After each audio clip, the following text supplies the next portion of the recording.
بابا ورقع ترقيث أي ما سفرتها الخير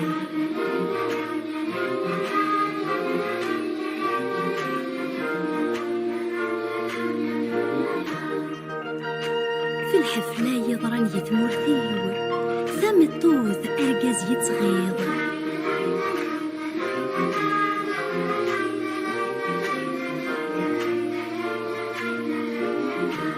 من الناغة ولد يضرون إلا عمار نقول غير دفير هذا اليوم زين ضيجنا عيوني ونصيا ورنمزارك من نوبانا نزير هذا اليوم زين ضيجنا عيوني ونصيا ورنمزارك من نوبانا نزير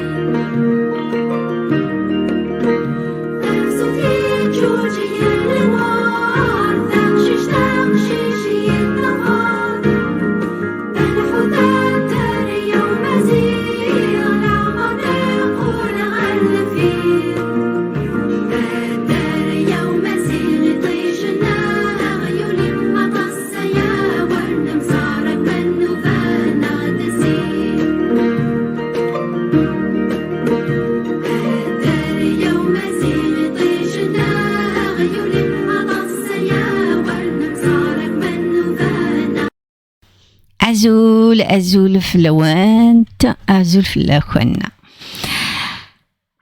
Donc bonsoir à tous et bonsoir à toutes. Donc à sa Guinée, au Ralord, à Kenneth Kemlar, أين خلفن يوك دو قديك تفنكيا ثين سلمت فعربوبس. Donc j'avais commencé par une partie, on va dire, on va la situer en 1800, enfin juste après l'arrivée, enfin la première résistance contre la France coloniale. Ensuite, vers 1926, donc Laïma Charmar et ses amis qui avaient créé l'étoile nord-africaine, donc c'était les Kabyles, enfin c'était des travailleurs kabyles, les premiers immigrés, enfin la deuxième vague d'immigrés kabyles. Et malheureusement, ils avaient mis à la tête de cette organisation Messal el-Hajj. Ensuite, suite à la fermeture de l'étoile, enfin l'interdiction de l'étoile nord-africaine par la France coloniale, je pense en 1929, et les incohérences de Laïma Charmar et ses amis avec le zaïmisme de Koulougli Messal el-Hajj. Messal el-Hajj avait créé le PPA-MTLD. Donc Laïma Charmar il avait intégré un autre parti politique. Jusqu'à bon voilà, donc du coup je vais vous raconter ce soir une histoire volontairement oubliée, une histoire que le pouvoir algérien met de côté. Donc c'est une autre humiliation et c'est une autre façon d'imposer comment je vais dire, le modèle arabo-musulman à tous les amazirs algériens. Parce que pour moi, tout le peuple algérien est un peuple amazir. Donc depuis 1962, donc une fracture profonde oppose, comme d'habitude, la Kabylie, cette fois, on va dire, au pouvoir algérien. Donc déjà avant l'existence de l'Algérie, il y avait une profonde fracture entre tout ce qui est kabyle et les autres régions qui sont très très très ancrées dans l'arabo-islamisme. Mais les résistants, les combattants, ils ont toujours été des laïcs. Une divergence politique, une divergence culturelle et identitaire. Donc, cette divergence, elle s'est transformée au fil des décennies en répression, en violence et en résistance du côté de la Kabylie. Ça, c'est une histoire d'un peuple debout. Bien qu'il n'est pas armé, cette fois, donc, il se retrouve vraiment colonisé par... c'est comme s'il y a des arabo-islamistes là, qui guettait la Kabylie quand est-ce qu'elle tombe. Et ben cette fois, elle est vraiment entre les mains de ces bourreaux. Ces nouveaux bourreaux. Parce qu'avant, c'était la France coloniale qui avait maté la Kabylie. Et nous savons tous de ce qu'il avait écrit Albert Camus sur la pauvreté de la Kabylie. En fait, cette Kabylie qui a été tellement combattue au point de ne plus avoir les moyens pour survivre, et la majorité de ces hommes partent en France pour travailler. Donc, un petit peu comme aujourd'hui, l'ère du bourreau dictateur de Boun, qui chasse vraiment tout esprit libre, hein. Pas que les Kabyles, hein, même les Algériens. Donc en 1962, voilà que l'Algérie est indépendante. Mais quelle indépendance? Une indépendance confisquée par un clan qui n'avait même pas mené une guerre, même pas tiré une cartouche contre l'ennemi français. C'est un groupe qui était, que ce soit au Caire, donc des frères musulmans noyautés par Jamal Abdel Nasser, l'arabo-baathiste, président de l'Égypte de l'époque. Et donc, ces équipes-là, ils sont stationnés aux frontières de la Tunisie ou alors à Oujda, frontière de Maroc avec l'Algérie. C'est pour ça qu'on les appelle le clan de Oujda.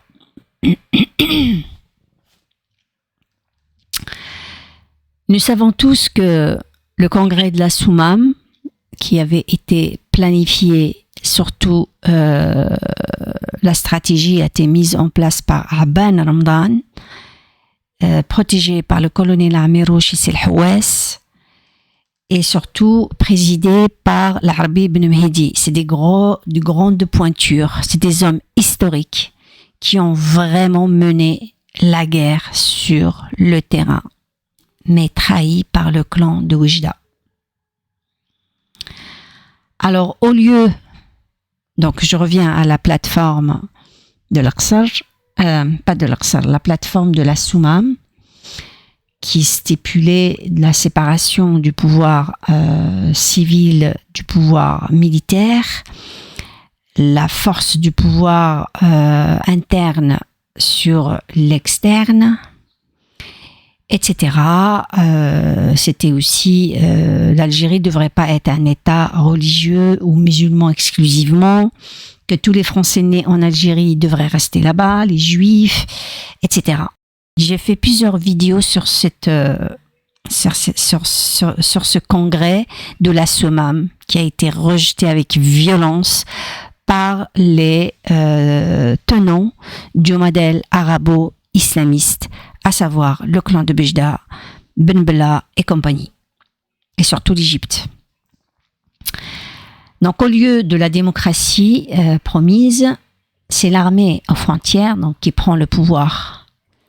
La Kabylie, pourtant pilier du combat anticolonial, est écartée aussitôt, surveillée, marginalisée, humiliée, agressée et surtout stigmatisée par ces nouveaux dictateurs.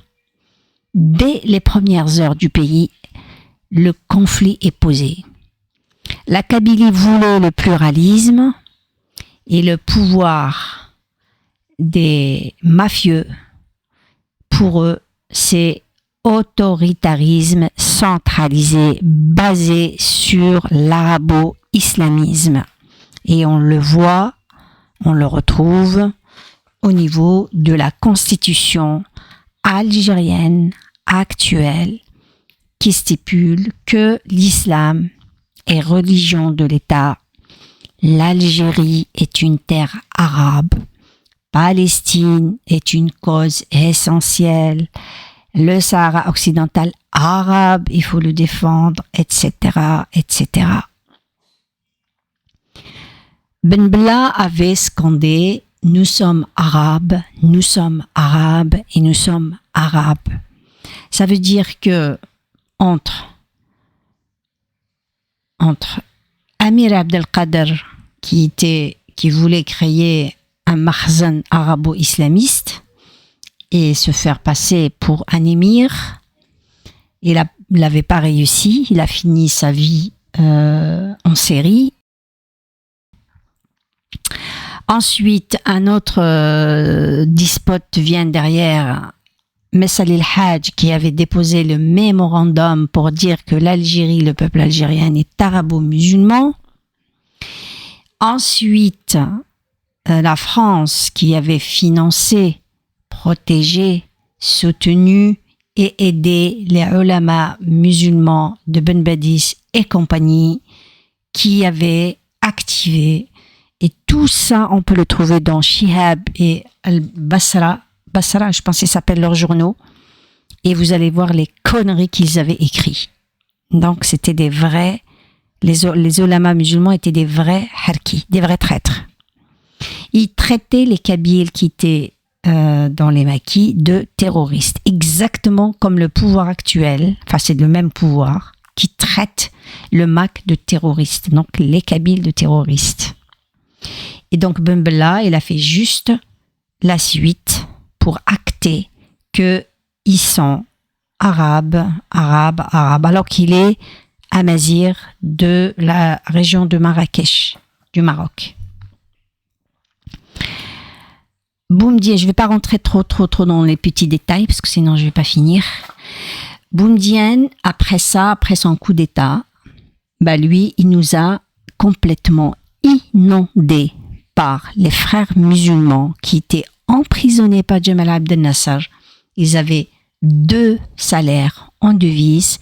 Leur rôle, c'était d'arabiser et d'islamiser les Algériens.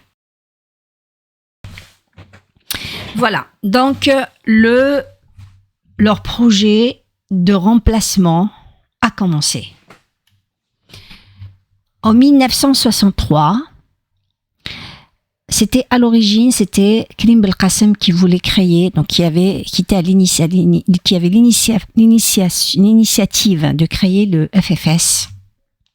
Et quand Maït Ahmed ne s'entend pas avec Karim Belkacem, on a toujours ce problème de zaïmisme. Et du coup, il avait exigé, donc il a dit, donc on avait demandé à Aït Ahmed d'intégrer les FFS. Il a dit, à condition que moi, que ce soit moi le président. Donc Karim Belkacem, lui, il a dit, c'est carrément la place. Bon. Karim Belkacem, il faut savoir qu'il avait défendu aussi l'existence ou la création de la Wilaya 3, parce qu'au début, Boudiaf ne voulait même pas, alors que c'est Didouche Mourad qui avait convaincu Boudiaf pour le combat militaire. Donc il y avait cette attaque. En fait, il voulait pas du tout qu'il y ait une Wilaya kabyle. Il voulait pas. Finalement, c'était carrément la Kabylie avec la Fédération de France à majorité kabyle qui avait mené le combat. On avait quand même 11 colonels. Et puis, le trésor de FLN, il était vraiment... parce qu'il y avait un impôt révolutionnaire imposé aux Kabyles de France. Je ferme la parenthèse. Donc, Hussein Aït Ahmed avait refusé la dictature du parti unique comme ses compagnons. Donc il y avait il y avait tous les maquisards qui avaient fait la vraie guerre, donc ils étaient fatigués. La Kabylie était vraiment meurtrie après une guerre de 7 ans. Les villages donc du coup se soulèvent pour une Algérie démocratique. La réponse de régime, c'était quoi? C'était des chars, c'était des viols, des exécutions, tortures et arrestations. Il faut savoir qu'il y avait 500 Kabyles morts, et quels Kabyles? C'était des vrais libérateurs de l'Algérie nouvelle, qui ont été massacrés, assassinés par l'armée algérienne et l'armée de Boumedienne. Et 22 000 femmes kabyles étaient violées. L'armée, donc, du coup, algérienne écrase le soulèvement. Aït Ahmed était emprisonné. La Kabylie retient une leçon qui marquera toutes les générations. Donc, si on demande la démocratie, on a tout de suite la réponse par le crime, un crime d'État. Boumedienne ne s'est pas arrêté là. Donc, la machine d'arabisation était en marche. On était inondé par des spectacles, des festivals arabes, tous les films arabes, le théâtre arabe, l'école arabe, tout est arabisé. Aucune visibilité, aucun droit à la parole, aucun signe d'existence de tout ce qui est amazigh. C'était interdit de parler tamazight à Alger. Vient donc le 1970 où Karim Belkacem, qui avait tout donné à l'Algérie, était assassiné à Francfort par les agents de Boumedienne. Cet héros de la Soumam, l'artisan de cessez-le-feu des accords d'Évian, était étranglé à Francfort. Le message du régime est clair. Aucun Kabyle n'aura la moindre légitimité nationale. C'est une histoire complètement falsifiée et manipulée. Boumedienne, il ramène la dépouille du franc-maçon traître Amir Abdelkader. Il était enterré à l'Alia, la statue. On commence à l'intégrer dans le récit national, l'historique. Il est devenu Zaïm. Voilà, donc des incompétents, sans aucune visibilité, avec beaucoup de barbarie, de violence, c'est comme les éléphants dans un magasin de porcelaine. Avec leurs bottes, avec leur zaïmisme, et vas-y, je te détruis tout. Donc, cette arabisation et effacement culturel a donné naissance à l'Algérie actuelle et surtout la décennie noire.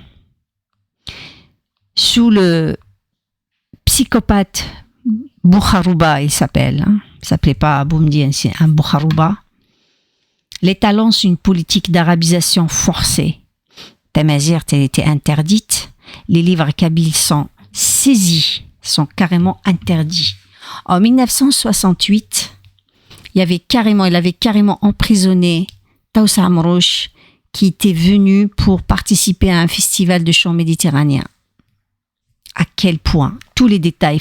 Il rate rien pour mépriser et humilier tout ce qui est kabyle. Face à cette oppression culturelle, la résistance kabyle s'organise. Cette fois, elle s'organise à Paris. Un résistant, un homme qui avait mené déjà une guerre contre la France, donc un membre de l'ALN, le vrai ALN, parce que l'armée algérienne n'a rien à voir avec l'ALN. L'ALN, c'est Armée de Libération Nationale. Il s'appelle Mohand Arab Bessaoud. Donc, Mohand Arab Bessaoud, c'est comme Benay Ouali, c'est comme Karim Belkacem. Il y a quand même la Kabylie, c'est quand elle tombe, c'est quand elle subit le plus de malheur, qu'il y a toujours quelqu'un qui vient à son secours. Mohand Arab Bessaoud avait fondé l'Académie berbère. C'est juste incroyable. Donc, pour lui, c'est vraiment de donner le souffle, de réveiller ou de provoquer, ou alors de continuer carrément l'éveil kabyle, bon, on va dire l'éveil berbère, ce qu'ils appelaient, eux, la crise berbériste. Il avait créé le drapeau amazigh maintenant qui est porté dans toute l'Afrique du Nord, y compris les îles Canaries. Un symbole éternel de l'homme libre. Donc, le bleu pour la Méditerranée, le vert pour les plaines, le jaune pour le désert, frappé par un asa rouge qui est le symbole d'un homme libre, un homme avec les mains en l'air, enfin ancré dans la terre et les mains vers la croyance. Enfin bon, il y en a certains qui disent c'est la femme qui accouche aussi, ce symbole.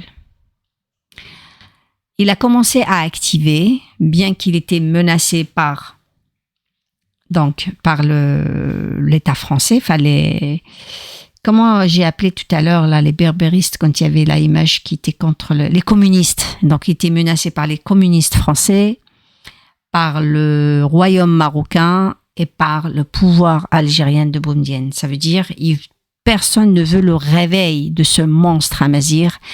Comme il l'avait dit Bourguiba un jour, il avait dit le jour où le monstre berbère se réveille, il va falloir se taire. L'Académie berbère, donc, elle s'est mise à éditer un journal à Ouel.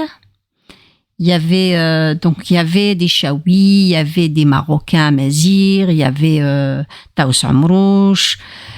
Il était un peu, je vais pas rentrer dans le détail parce que c'était pas facile aussi pour lui.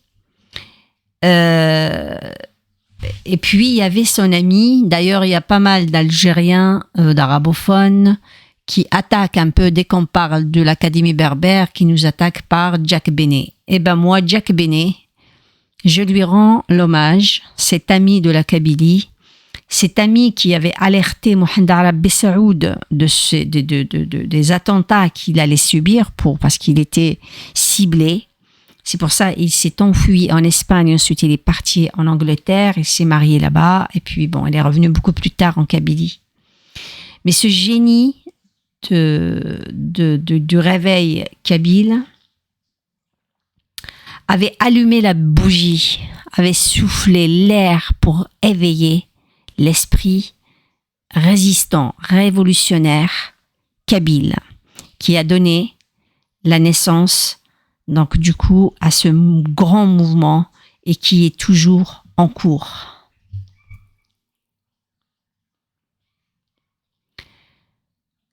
Suite à ça, donc le journal Awal est circulé discrètement parce que c'était interdit. Si on vous attrape à l'aéroport avec un livre anti-finard, en fait, il a donné naissance, donc il a créé ce drapeau. Il a fait revivre le Tifinagh. Tifinagh, c'est Tifin Nord, notre découverte. C'est des caractères 100% nord-africains, amazighs. Ils ont mis en place pas mis en place, ils ont juste remis en place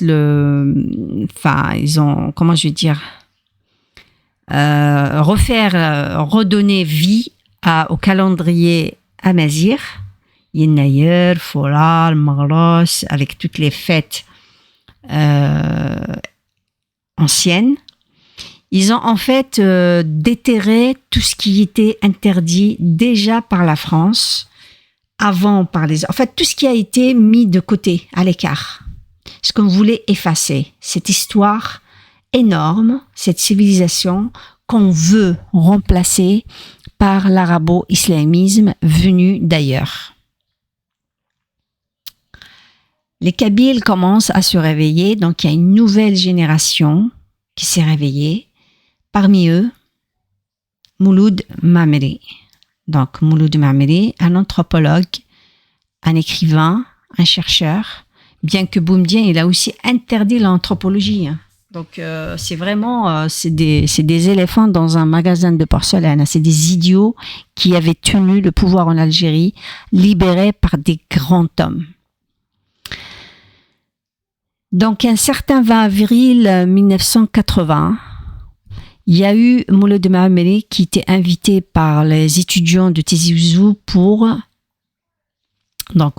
animer une conférence sur la poésie kabyle. Et malheureusement, il a été interdit de rentrer à Tizi Ouzou. Donc, il est venu d'Alger, parce qu'il était prof à Alger. Donc, on l'a arrêté. Et là, tous les étudiants, les artistes, les intellectuels, tout le monde descend dans la rue pour crier et scander Imaziran. La Kabylie exige le droit d'exister. Et on disait Imaziran anarraz wala nihnu.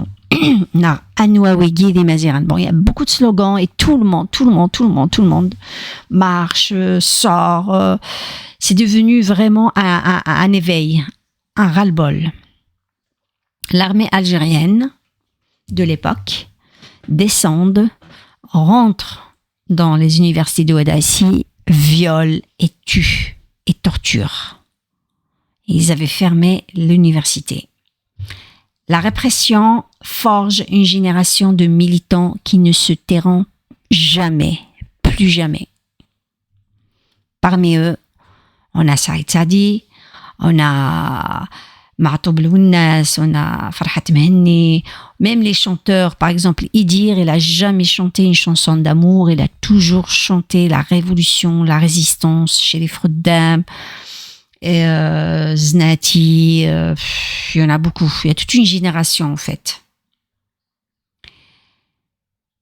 Et malheureusement, l'État, il est toujours là, il guette comment il va faire taire cette génération encore plus puissante, plus instruite, francophone, bien sûr. Donc, du coup, c'est pour ça l'Algérie arabo-musulmane attaque peu à peu le français parce que c'était l'élite francophone, que ce soit l'élite francophone qui avait libéré l'Algérie et c'était l'élite francophone qui était des berbéristes, des actifs, enfin des résistants kabyles.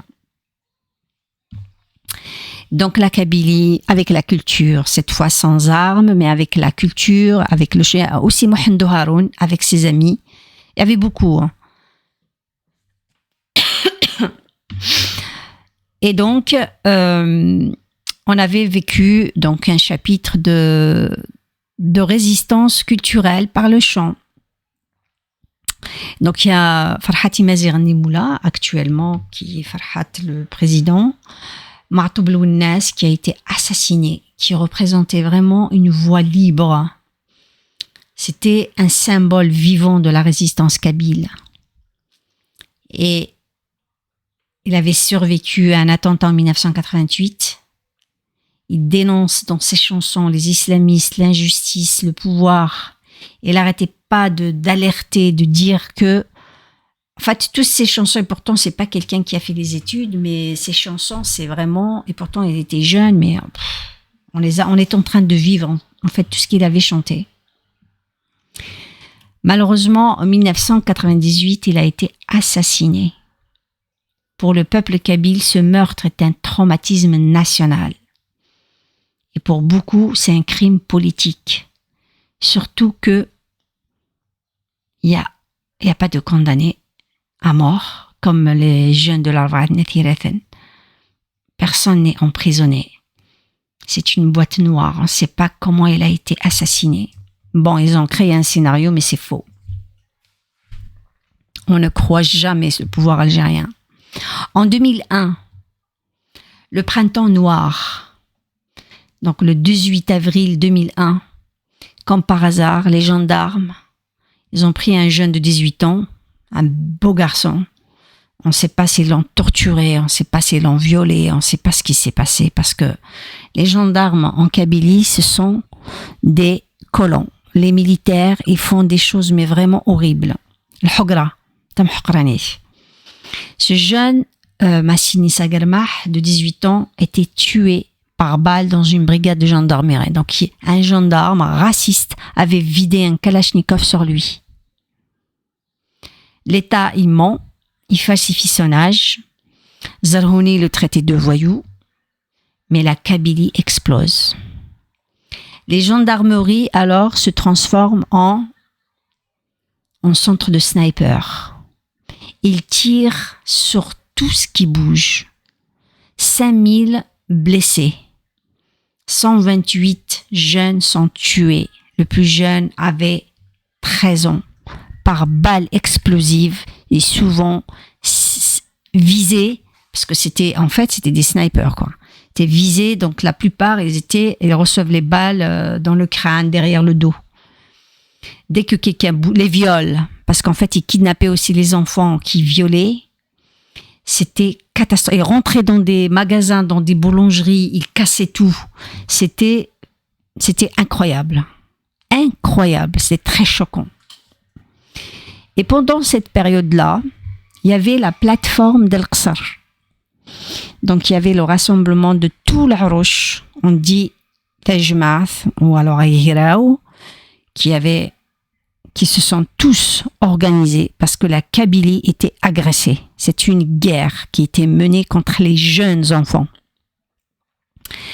Ce qui est triste et ce que je reproche aux Kabyles, c'était à l'époque qu'il fallait tout de suite faire sécession et réclamer l'indépendance de la Kabylie, se séparer de ce monstre arabo-nazi, musulman, raciste et monstrueux.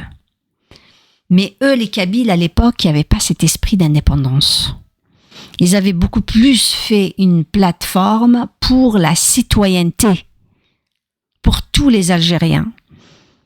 Alors, ils sont partis, ils ont organisé une marche, la plus grande, on va dire, la plus grande marche jamais organisée. Plus de 3 à 4 millions de Kabyles, ils ont marché à pied de la Kabylie. Il faut savoir que Tizi Ouzou est à 1 heure d'Alger.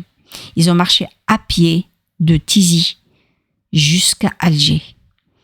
Et l'état voyou de Bouteflika à l'époque, ils avaient tout simplement libéré les prisonniers, manipulé les naïfs algérois et leur dire il faut dégager la Kabylie, il faut dégager les Kabyles, il faut les combattre. Alors tous les Algérois, les Algéroises, et donc ils versaient de l'eau chaude, ils jetaient des bouteilles, ils jetaient tout ce qui est... Enfin, c'était une guerre en fait. Les manifestants pacifiques qui sont partis transmettre la plateforme d'Al-Qsar à El Mouradia, à ce voyou de Bouteflika, eh ben les voyous, donc le pouvoir voyou mafieux, ils les avaient reçus par des... C'est une guerre en fait. C'est là qu'on n'est pas reconnu et que la Kabylie ne représente rien pour ces voyous. Certains jeunes ont disparu, ils étaient jetés à Oued el-Harrach. D'ailleurs, j'avais fait une vidéo sur ça.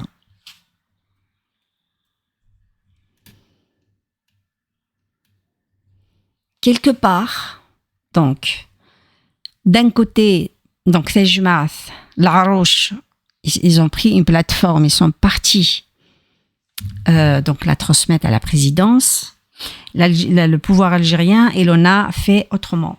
J'ai oublié juste les islamistes, je ne vais pas les intégrer parce que le pouvoir algérien, pour bloquer la démocratie et le mouvement ou l'activité le réveil, on va dire, avec Kabyle, ils avaient créé les partis islamistes. Donc, les islamistes algériens, ils étaient nourris, soutenus, aidés c'est des enfants du pouvoir algérien. Et d'ailleurs, on avait vu ce qui s'est passé avec le fils, le GIA, l'AIS, etc. Bon, c'est pas mon sujet. Il y avait quelqu'un qui est apparu, c'était Farhat Mhenni.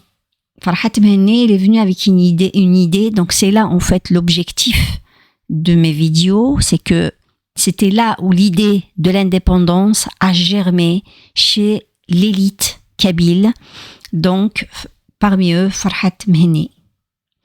Dans ce chaos, donc le MAK, Mouvement d'autonomie kabyle, a été créé, fondé par Farhat Mhenni, qui était chanteur engagé, donc survivant des années de censure.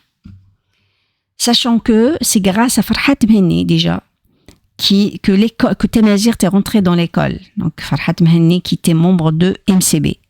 Farhat Mhenni c'est lui qui avait organisé la grève de Cartable en 1994. Donc Tamazirt, on apprend Tamazirt grâce à ce mouvement. Donc, comme on le voit, des mamans toujours qui pleurent leurs enfants assassinés ou leur mari ou leur fils. Mohamedou Haroun, torturé, massacré, sa mère carrément assassinée, Mouloud Maamri assassiné, les étudiants et étudiantes violés en 1980 en sein de l'université. Enfin, c'est un pouvoir, c'est un colon, quoi. C'est des colons. Et en plus, ils te frappent, ils te tuent, puis hop, le jour de l'indépendance, la fête de l'indépendance, ils se moquent de toi. Il y a la JSK qui est ciblée. Enfin, il y a tout. La Kabylie, elle est isolée. Aucun projet économique. En fait, on est encerclé, quoi. En 2019, il y avait le Hirak. Le Hirak qui avait démarré à Souq al-Ithnin à Béjaïa. Des milliers de manifestants portaient le drapeau Amazir, donc le drapeau créé par Mohamed Arab Messoud de l'Académie berbère. Et malheureusement, la réponse du régime, c'est toujours la violence. Arrestation, procès, prison. Le pouvoir classe déjà pour celui qui porte le drapeau Amazir, il fait la prison, il rentre en prison. En 2021, en fait, des milliers et des milliers de Kabyles ont été emprisonnés juste pour le drapeau. Parfois même, tu portes une robe kabyle. Il y avait une femme qui a été bousculée et elle a fait la prison parce qu'elle a porté la robe kabyle. Donc, c'est pire que Hitler. On a des nazis en plein cœur d'un pays nord-africain amazigh. Ils sont carrément nos frères. Oui, voilà. Donc, en 2021... c'était quand déjà 2019, je pense, 12. C'était en 2021, je pense que... Je me souviens plus quand est-ce qu'il est passé, là, le vote de 2019. C'était, je pense, 2020. C'est 2020. Je me souviens plus. En fait, le vote de Tebboune, les Kabyles, ils ont boycotté 100% le vote. Donc, le voyou Qaïd Salah qui avait... imposer ce voyou-là comme lui, il s'est vengé de la Kabylie. En attendant, le MAC, jusque-là, depuis sa création, il marche. C'est les seuls qui marchaient en Kabylie et en France. Tout le monde est mobilisé. Beaucoup de jeunes sont actifs. Création du drapeau, création de gouvernement provisoire kabyle, changement de tendance parce qu'avant c'était l'autonomie, ensuite il est devenu proclamer l'indépendance parce on l'a jamais pris au sérieux. Et en 2021, donc dès que le président était élu, le président voyou actuel, il s'est vengé. Il s'est vengé contre les Kabyles.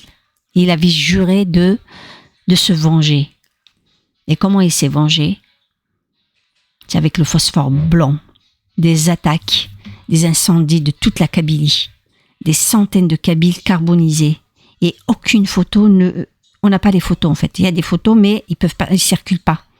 Celui qui témoigne de ces attaques de phosphore puisqu'il trouvait des preuves, ils disparaissent. Des dahdouh, des histoires, des scénarios un peu bizarres. Donc là, ils ont carrément criminaliser le MAC et traiter le MAC de l'organisation terroriste. Plusieurs jeunes Kabyles sont arrêtés.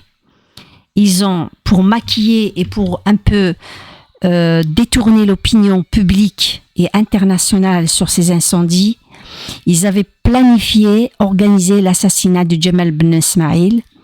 Et donc là, c'est la confusion totale. Ensuite, ils ont planifié les marabouts, là, les KDS, pour qu'ils fassent une quête de 5 milliards, je pense, ou 3 milliards, pour qu'ils les donnent au père de Jamal Ben Ismail, pendant que des centaines de familles kabyles qui avaient tout perdu, maison, il y a des familles décimées, aucun centime pour eux. On ne les montre même pas. Ils raflent plus de 40 jeunes innocents. Tous, actuellement, ils sont dans les geôles, dans les cachots des prisons algériennes. Il y en a 2 qui sont morts. Personne n'en parle. Les mamans font la grève. Personne n'en parle. C'est interdiction totale. Si tu parles, tu rentres en prison. Des kidnappings.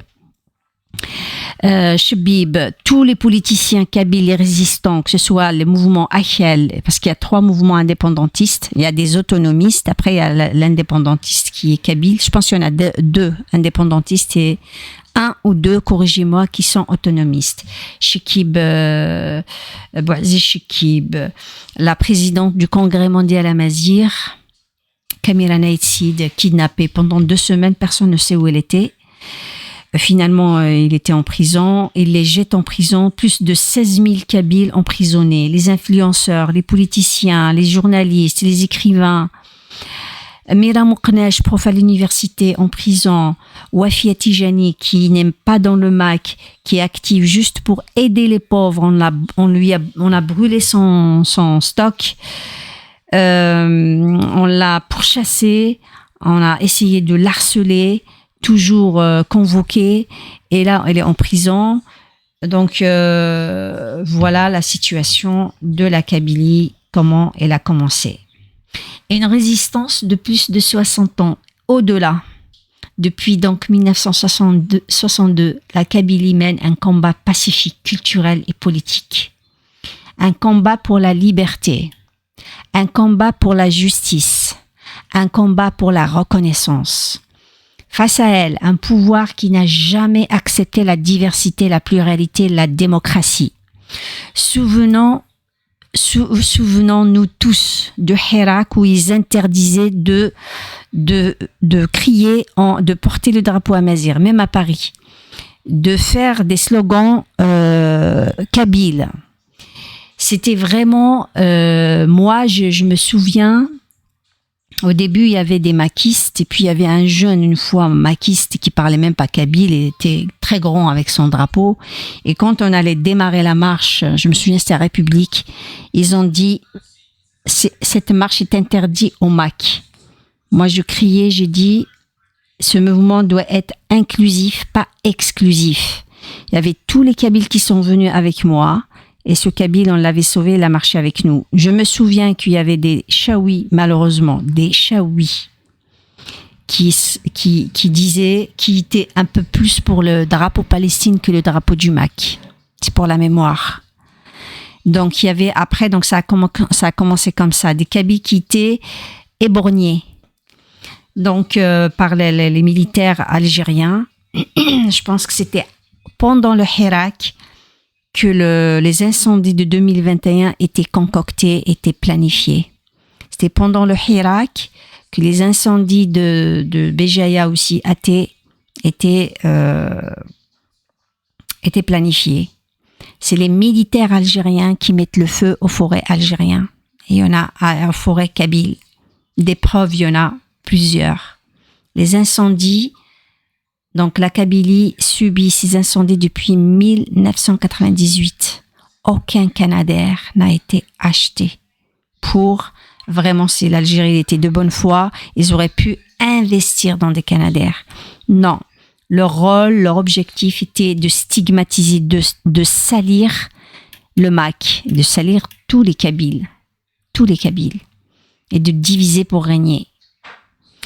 Voilà comment le MAC s'est épanoui en France, avait créé un parlement, une constitution, un passeport, carte d'identité, Asa rouge, des programmes.